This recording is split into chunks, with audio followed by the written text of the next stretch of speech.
사카기바라 시게루라고 하는 일본 의사가 계신데 일본 최초로 심장 수술을 집도한 심장외과 전문의로 세계적인 권위를 가진 분이었습니다.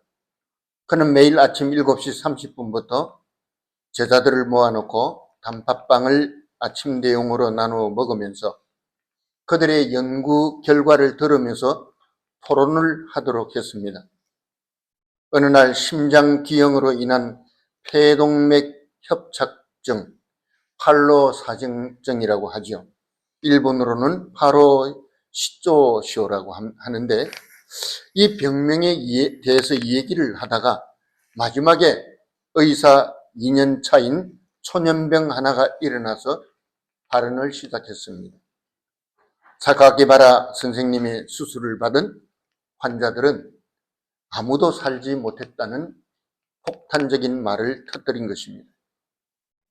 분노한 다른 제자들이 이구동성으로 그를 성토하면서 스승에게 사죄하라고 고함을 질렀습니다. 분위기가 굉장히 험악해지고 말았습니다. 그런데 실제로 이 같은 질환을 앓는 5명의 환자가 그 병원에 입원해 있었는데 수술을 받는 순서대로 차례로 다 죽었습니다. 그때 사카기바라 선생은 일어서서 그의 말이 옳다고 하시면서 그러면 어떻게 수술을 하면 좋겠느냐고 그에게 물었습니다. 그는 당당히 자신의 지론을 펼쳐나갔고 그 얘기를 다 들은 이 사카기바라 선생은 그럼 내일부터 당장 자네의 말대로 수술을 하자고 말했다고 합니다. 선생님의 이런 말과 행동에 함께 모여 있었던 많은 사람들이 다 감동을 받았다고 합니다. 그때 그 자리에 함께 있던 다츠노 가츠히코라고 하는 의사가 있었는데 이분은 그렇잖아도 통근 거리가 너무 멀고 병원에서 받는 월급이 너무 적어서 이제 그만둘 기회를 엿보고 있었는데 선생의 그 한마디에 그 기분이 싹 다 날아갔다고 합니다. 그리고 평생에 자네의 말대로 해보지 라는 이 말이 그의 뇌리에서 떠나지 아니했다고 합니다. 그 뒤로 그는 심장외과 책임자가 되었고 그리고 나서는 팔로우 사진 후에 환자를 절대로 죽게 만들 수는 없다고 결심을 하고 다른 의사들의 도움을 받아가면서 그 이후로 그는 이 질병에 있어서 고치지 못한 환자는 한 사람도 없었다고 합니다. 그 당시에 보통 5%의 환자가 죽었는데 시설이 최고로 좋은 병원에서도 2%의 사망자가 나왔는데 그는 모든 환자들을 다 살려내어서 세계의학계로부터 주목을 받을 정도로 뛰어났다고 합니다. 사카기바라 선생님의 그날의 그 한마디가 자신을 의학계의 리더로 만들어 주었다는 것입니다. 세계적인 명성을 가진 명의임에도 불구하고 그분의 겸손함과 상식을 뛰어넘는 대담한 리더십에 그는 깊이 감명을 받았던 것입니다. 바로 이런 사람들이 오늘날의 의학계를 발전시켰고 환자의 생명을 지키는 파수꾼이 되고 있는 것입니다. 오늘 저와 여러분들은 본문의 말씀을 가지고 영적인 전투라는 제목으로 은혜를 받고자 합니다. 오늘 본문에서 사도 바울은 로마 교회 성도들에게 보내는 편지 말미에 굉장히 중요한 메시지를 담고 있습니다. 그것은 한마디로 경고의 메시지였습니다. 본문 17절에 보면 교회를 분쟁으로 끌고 가고 믿음의 공동체를 붕괴시키는 잘못된 가르침을 경계하고 그런 자들에게서 떠나라고 말씀하고 있습니다. 저는 60년 가까운 세월 동안 수많은 교회 분쟁과 분열을 보면서 살아왔습니다.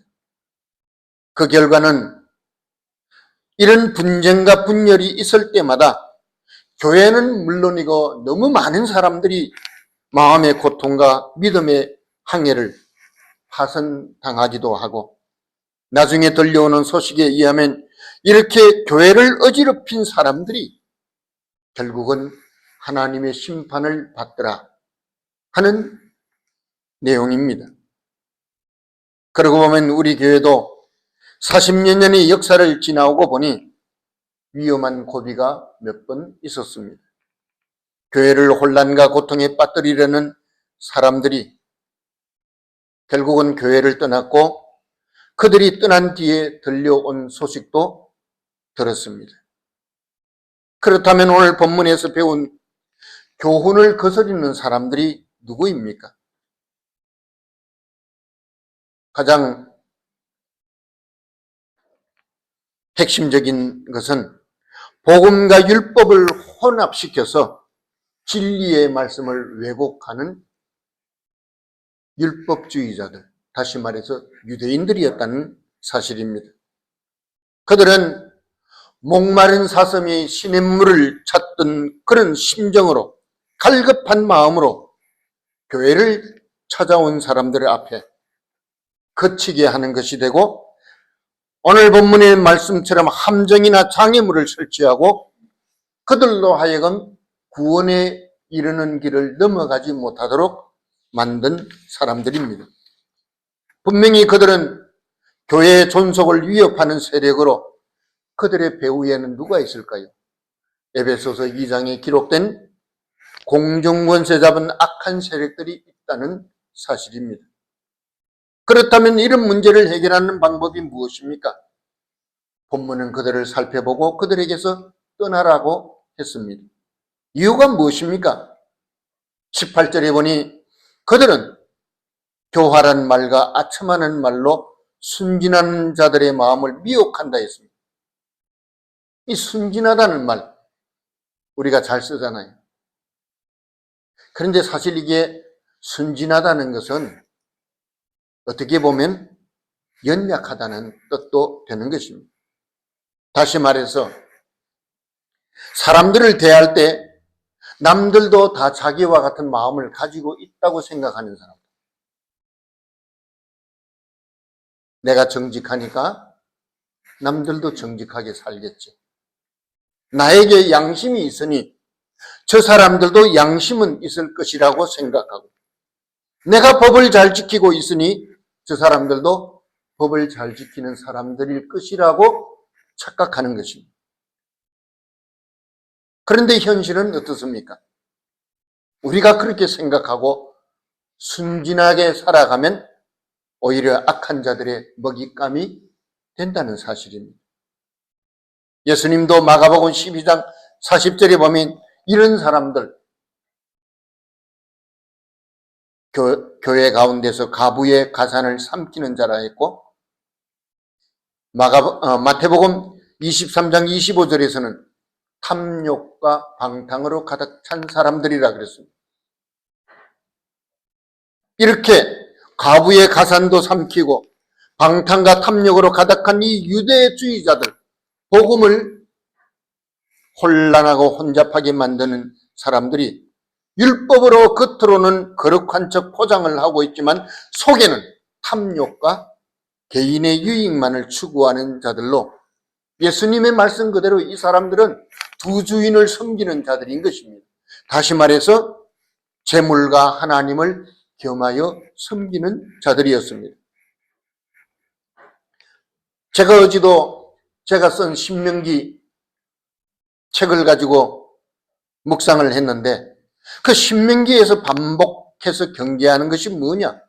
교회를 혼란에 빠뜨리는 자들처럼 이 재판관들부터가 법을 어기고 남용하고, 특히 작금의 대한민국의 최고 법관인 헌법재판소의 앉은 자들이 양심도 윤리도 없는 짐승의 마음을 가진 자들이라는 것이 다 천하에 드러나고 말았습니다.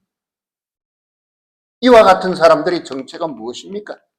18절에 그들은 그리스도를 섬기지 아니하고 다만 자기들의 배만 섬기는 자들이라고 말하고 있습니다. 신명기 16장 18절로부터 19절에 보면 이런 재판관들에게 내리는 하나님의 말씀이 있습니다. 거기에 보면 내 하나님 여호와께서 내게 주시는 각 성에서 내 지파를 따라 재판장들과 지도자들을 둘 것이요 그들은 공의로 백성을 재판할 것이니라. 너는 재판을 굽게 하지 말며 사람을 외모로 보지 말며 또 뇌물을 받지 말라. 뇌물은 지혜자의 눈을 어둡게 하고 의인의 말을 굳게 하느니라. 너는 마땅히 공의만을 따르라. 그리하면 네가 살겠고 내 하나님 여호와께서 내게 주시는 땅을 차지하리라고 하셨습니다.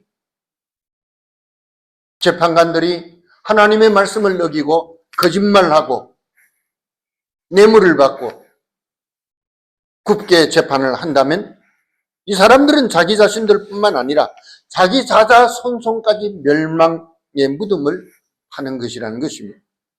그래서 사도 바울은 교회 안에서도 이런 사람들이 있으면 경계하고 그들을 떠나라 그랬습니다. 여러분, 교회라도 지상교회 안에는 반드시 신앙의 장애물은 있기 마련입니다. 교회를 다니지 못하게 하는 해방꾼들도 있죠. 믿음을 파손하게 하는 잘못된 교훈과 악의 영을 입은 지도자들도 있습니다. 그래서 사도 요한은 우리에게 영을 분별하라고 했습니다. 요한일서 4장 1절에 보면 사랑하는 자들아 영을 다 믿지 말고 오직 영들이 하나님께 속하였나 분별하라. 많은 거짓 선지자가 세상에 나왔음이라 그랬습니다. 그렇습니다. 오늘 본문 19절에서도 선한데 지혜롭고 악한데 미련하라는 이 말은 영의 세계를 잘 분별해서 바른 결단을 내리라는 것입니다. 이단의 잘못된 가르침이 오늘날 얼마나 많이 퍼지고 있습니까? 이 오사카만 하더라도 목사라고 다 똑같은 목사일 수가 없고 제가 볼 때는 선교사들 중에도 수상한 사람들이 너무 많습니다. 사람들이 생각하기를 교회야 당연히 거룩한 곳이고 그곳에 가면은 의로운 사람들의 주님의 사랑이 넘칠 것이라고 생각하는데 이것은 사실 너무 잘못된 생각입니다. 왜냐하면 교회는 원래 누가 모이는 곳입니까? 그렇습니다. 죄인들이 찾아오는 곳입니다. 그래서 세상에서 잘 나가는 인생들은 아예 교회를 찾아오지도 않고 교회에 대해서 관심도 가질 필요가 없습니다. 왜? 세상에서 천국처럼 살고 있는데 무슨 교회 갈 일이 있겠습니까? 세상의 밑바닥에서 의지할 것도 소망도 없는 사람들이 지푸라기라도 잡는 심정으로 교회를 찾아오기 때문에 그래서 교회는 온갖 사람들이 다 모여 있는 곳입니다. 어떤 사람들은 교회 위로받으러 왔다가 위로는커녕 상처만 받고 떠나는 사람들이 얼마나 많습니까? 교회에 힘을 얻기 위해서 찾아왔다가 낙심해서 도로 있는 힘까지 다 빼앗기고 떠나는 사람들, 도움을 받으러 왔다가 싸우고 미워하고 실망해서 떠나는 사람들도 많이 있습니다. 물론 마지막까지 연약한 인간을 보지 않고 소망을 하나님께 두는 사람들이 믿음의 승리를 하는 줄 믿습니다. 그래서 예수님도 세상에 오신 목적이 내가 의인을 위해서 온 것이 아니라 죄인을 찾아서 구원하기 위해서 왔다고 말씀하셨습니다. 그러면서 예수님은 실제로 그 당시에 사회 밑바닥에 있는 고통하는 사람들, 외로운 사람들, 허물 많은 사람들을 찾아다니면서 그들에게 은혜를 베풀어 주셨습니다. 그러므로 교회는 주님의 십자가를 붙들지 않으면 온갖 시험과 어려움에 넘어질 수밖에 없고 잘못된 인간관계로 실망하고 상처받을 수밖에 없는 그런 장소가 바로 우리가 다니는 이 교회입니다. 그래서 눈을 크게 뜨고 미혹하는 자가 교회 안에 있는지 없는지 살피고 악한 가라지가 있는지 조심해야 하는 것입니다.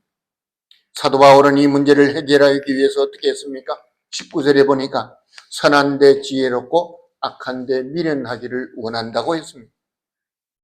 이 말씀은 마태복음 10장 16절에 예수님이 하신 말씀을 생각나게 합니다. 보라, 내가 너희를 보냄이 양을 이리 가운데 보낸가 같도다. 그러므로 너희는 뱀같이 지혜롭고 비둘기같이 순결하라고 했습니다. 사도 바울도 로마서 고린도전서 14장 20절에 형제들아, 지혜에는 아이가 되지 말고 악에는 어린아이가 되라. 지혜에는 장성한 사람이 되라고 했습니다. 그러므로 교회는 말씀 안에서 지혜로운 사람들이 필요합니다. 교회는 순결한 영을 가진 사람들이 필요합니다. 왜냐하면 지상 어떤 교회라도 그 안에는 성도들의 신앙의 성숙을 방해하는 장애물이 반드시 있기 때문입니다. 그런 의미에서 우리 교회는 권사님들이 너무너무 잘하고 계십니다. 교회가 작고 그러다 보니까 장로님도 안 계시지만 우리 권사님들이 그런 장로님들의 목까지 다 이렇게 챙겨서 하시는데 얼마나 귀한 일인지 모릅니다. 이런 신령한 자들이 연약한 자들과 시험과 장애물에 걸려 넘어지는 자들을 잡아 일으키고 위로하고 새 힘을 주어서 하늘나라에 대한 소망을 잃지 않도록 하는 것입니다. 결국 주님의 몸된 교회를 영적인 싸움에서 승리하는 순결한 모습을 지키기 위해서 내가 먼저 믿음의 반석 위에 서서 하나님의 영광을 위해서 우리 자신을 십자가의 제단 앞에 내어 드릴 때 우리는 주님의 참된 믿음의 용사가 되는 줄 믿습니다. 요즘 세상은 너무 혼란스러워요. 믿음의 확신이 없이는 이런 혼란스러운 세상을 우리가 바로 살아갈 수가 없다는 사실입니다. 여러분 보십시오. 눈만 뜨면 사건, 사고, 소식이 끊이지 않고 흉흉한 소식이 우리를 기다리고 있습니다. 지난 화요일이군요. 사이다 막갱에서 멀쩡한 도시 한가운데 도로가 함몰되어서 지나가던 트럭이 거기에 빠졌는데 오늘까지 5일이 됐어요. 빤히 보이는데도 그 사람을 구출하지 못하고 있어요. 너무너무 그 뉴스를 보는데 안타까워. 우리가 이런 상황을 보면서 야 정말 세상에서 우리가 무엇을 믿고 안심하고 살아갈 수 있겠느냐.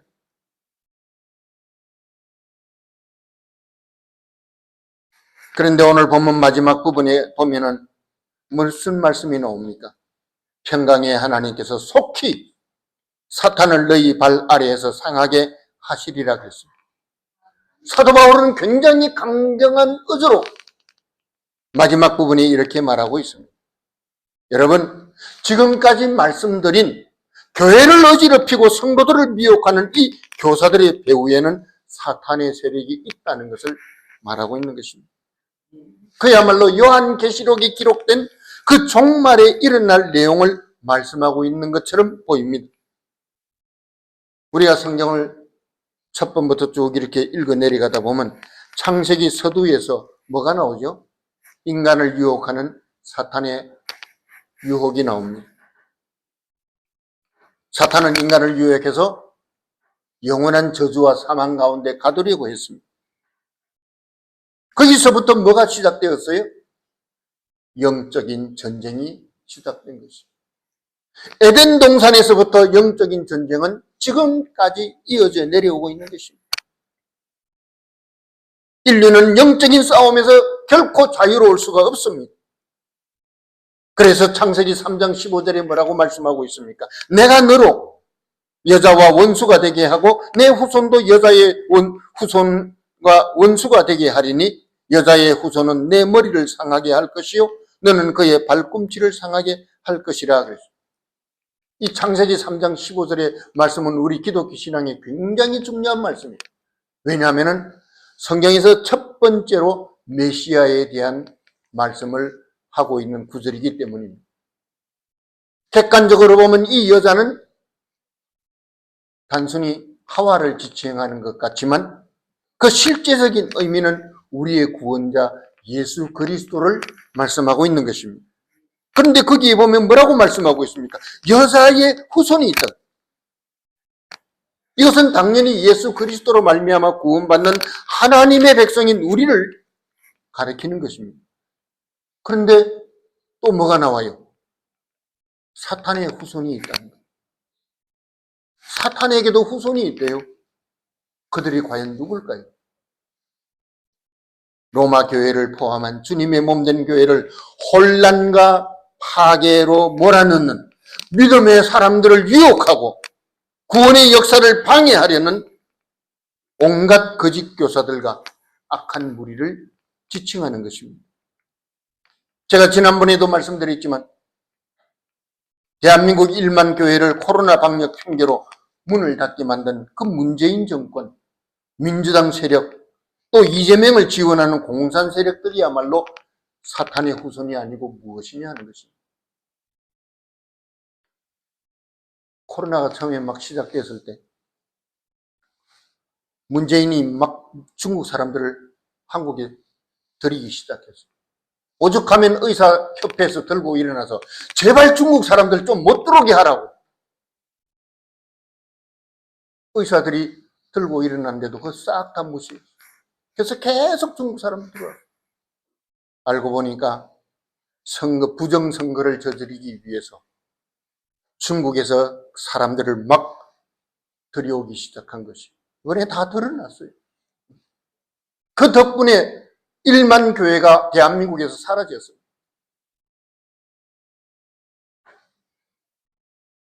일본 교회 전체로 해도 7천여 교회 남짓이잖아요. 대한민국에서 1만 교회가 코로나 가운데 사라졌는데 그 1등 공신이 누구냐면 문재인과 민주당입니다.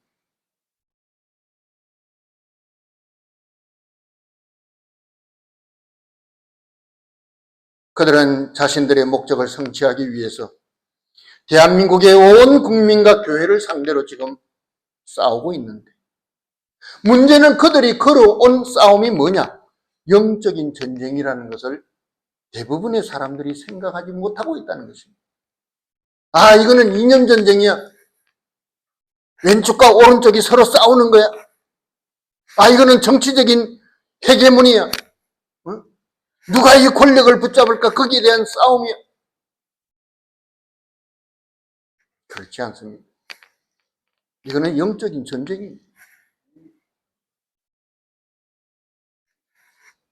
이스라엘이 어려움을 당할 때마다 반복해서 나타나는 현상이 있더라고요.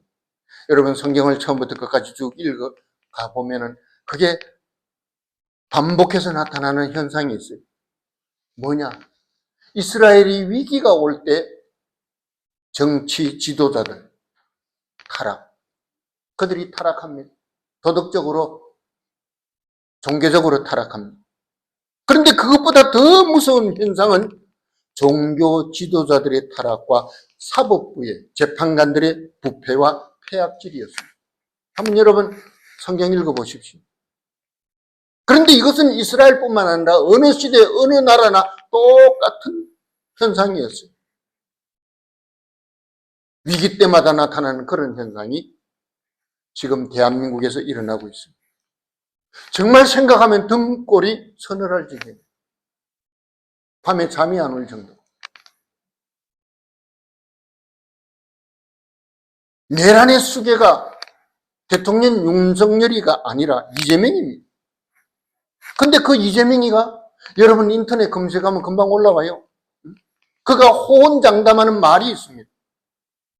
제가 어제도 그 인터넷에도 확인했어요. 이재명이 말합니다. 이제 새로운 세상을 맞이하기 위해 우리는 구부능선을 넘었다. 90%를 다 장악했다는 것이죠. 힘을 모아서 마지막 고비를 넘어가자고 했어요. 이게 뭡니까, 여러분? 상상도 하고 싶지 않지만 대한민국은 이미 공산화가 90%를 넘었다. 제가 말씀드렸죠. 80% 장악됐다는데 80% 정도가 이제 다 넘어갔어요. 입법부, 사법부, 행정부 다 넘어가 버려요. 부정선거를 밝히고 내란을 막으려는 대통령은 옥에 갇혔고, 부정선거의 장본인 내란의 수괴는 지금 대통령 행세를 하고 있잖아요. 왜 그렇게 됐어요? 오래전부터 이미 사법부가 썩을 대로 썩어버렸기 때문에, 사법부의 타락과 법치의 붕괴가 오늘 이런 현상을 가지고 온 겁니다. 여러분, 법이 무너지면 누가 제일 많이 고통하는 줄 압니까? 사회적인 약자들과 의로운 자들입니다. 그래서 주님은 우리를 교회 안팎에서 공의로운 법을 지키고 불법을 적발해서 막아내는 파수꾼의 사명을 저와 여러분들에게 주신 것입니다. 하나님은 불법을 행하는 입법 사법부의 사탄의 후손들을 반드시 심판하실 것입니다. 그리고 주님은 우리에게 한 가지의 약속을 주셨습니다. 그것은 첫째로 속히 사탄을 너희 발 아래에서 상하게 하실 것이라는 말씀입니다. 둘째로 예수 그리스도의 은혜가 이 영적인 싸움에 임하는 성도들에게 임할 것이라는 말씀입니다. 여러분, 우리는 사실 너무 연약합니다. 어제도 부산에 세이브 코리아로 그 비가 오는데 많은 사람들이 부산역 앞에 모여서 구호를 외치고 나라의 형편이 지금 어떻게 되어 있는지를 밝혀내고 있었어요. 보니까 KTX를 타고 와서 또 부산에서 또 호텔에서 잠까지 자가면서 그 비를 두드려 맞으면서, 심지어 어디서까지 왔냐면 광주에서까지 왔어요. 뭐 서울에는 뭐 어마어마한 인파들이 모였고, 전국 각지에 나라를 구하자고.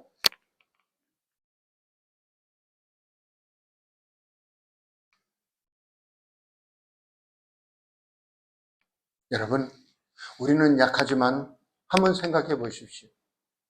자기 자식이 악한 자에게 위협을 당하고 고통에 부르짖고 있는데 그것을 외면할 부모가 있겠습니까?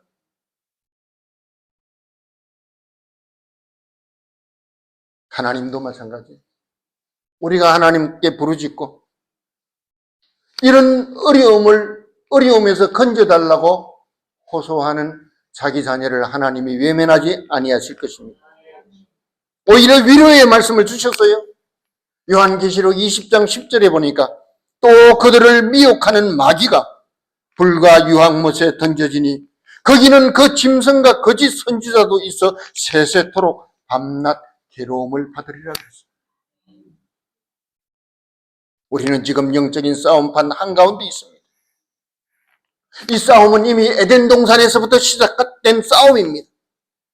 인류의 싸움이라 그 말이에요.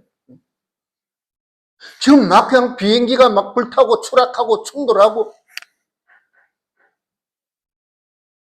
미국의 트럼프 대통령도 이거 좀 이상하다, 좀 조사해보라.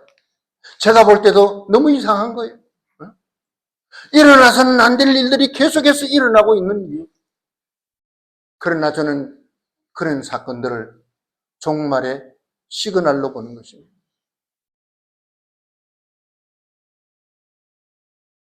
여러분, 신앙은 영적인 싸움이고 거대한 전투입니다. 우리가 그저 일주일에 한 번씩 교회에 와서 1시간 예배 드리고 가서 내가 하나님의 백성으로서 할 일을 다 했다고 생각하지 마시기 바랍니다. 우리의 삶의 현장에서 우리의 삶 자체가 영적인 전투라는 것을 깨닫고, 특히 나라와 민족의 장래가 걸린 이런 싸움을 하나님은 우리에게 맡기셨습니다. 우리는 우리의 주님의 몸된 교회도 지켜야 하고 내 나라와 내 민족을 위기 속에서 지켜야 하는 사명이 있는 줄 믿습니다. 기도로 부르짖고 말씀에 굳게 서서 교회의 파수꾼, 나라와 민족의 파수꾼으로서 마침내 승리를 얻어서 그 영광을 주님께 돌리는 저와 여러분들이 되어야 할 것입니다. 이 시간에 우리가 한번 통성으로 기도했으면 좋겠습니다. 하나님, 5천만 대한민국을 국리를 여기시고 이승만 대통령이 기도로 세운 대한민국이 지금 약 80년 만에 최대의 위기를 맞이하고 있습니다. 어떤 사람들은 지금 제2의 6.25가 터졌다고, 총칼을 들지 아니했을 뿐이지 지금 내란 상태, 내전 상태에 빠졌다고 말하기도 합니다. 하나님, 대한민국이 무너지면 교회도 없습니다. 우리가 외국에 산다고 안심할 수 있을까요? 가장 불쌍한 자가 될 것입니다. 나라 없는 백성의 서러움이 얼마나 무서운지 알 수 없습니다. 이 시간에 우리가 하나님 대한민국을 지켜주시고 윤석열 대통령이 속히 권자로 회복해서 나라를 회복할 수 있도록, 그리고 대한민국 교회가 이런 어려운 기회를 통해서 이제 영적인 잠에서 깨어나서 영적인 전투에 앞장서서 나아가는 그런 교회가 되게 해달라고, 우리 오사카 중앙교회도 일본 복음화를 위해서 앞장서서 나가는 그런 교회가 되게 해달라고 주여 한번 외치고 우리가 한 2, 3분 동안 기도하겠습니다.